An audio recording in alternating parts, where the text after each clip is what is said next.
Bir oydan oldin. Bir oy oldin shunaqa degan-a? Shu holatda bo'lganmisiz o'shanda ham? Bir oy oldin ham? Xuddi shunaqa holatda. Bez tashamadingiz. Borib ko'rsatdingiz. Necha pul konsultatsiya qildirdingiz? 300 ming konsultatsiya qildirdingiz. To'g'ri barmi dastasi bor dedi. Shunaqa. 10 millionga tuzatib beraman dedi. To'g'rilab beraman dedi. Bitta protsedura qilar ekanmi? 2 soat ichida dedi. 2 soat ichida.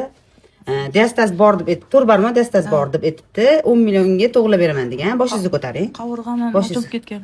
Voy, qo'rg'a mana qaranglar. Bu yerda hech qanaqa mana to'g'ri barmoq diastaz yo'q mana. Missa, mana muskul mana ikki tomonda ham mana muskul turibdi.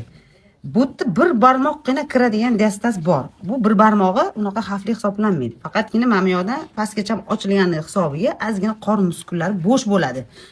Buni 10 millionga tuzatib beraman, palon qilib beraman va noto'g'ri narsalar. Buni o'zingiz uyda nafas mashqini qilsangiz ham yopilib ketadigan holat. Faqat bu yerda qorin muskulingiz bilan, mana shunday qorin muskulingiz bilan visceral qilib, qizdirib, masaj qilib yuborsa, mana shu ko'tarilib chotki tarang bo'ladi. Bu yerda qovurg'i ko'tarilgan degan. Hech qanaqa qovurg'i xavfli darajada ko'tarilmagan mana tepadan ko'rinish.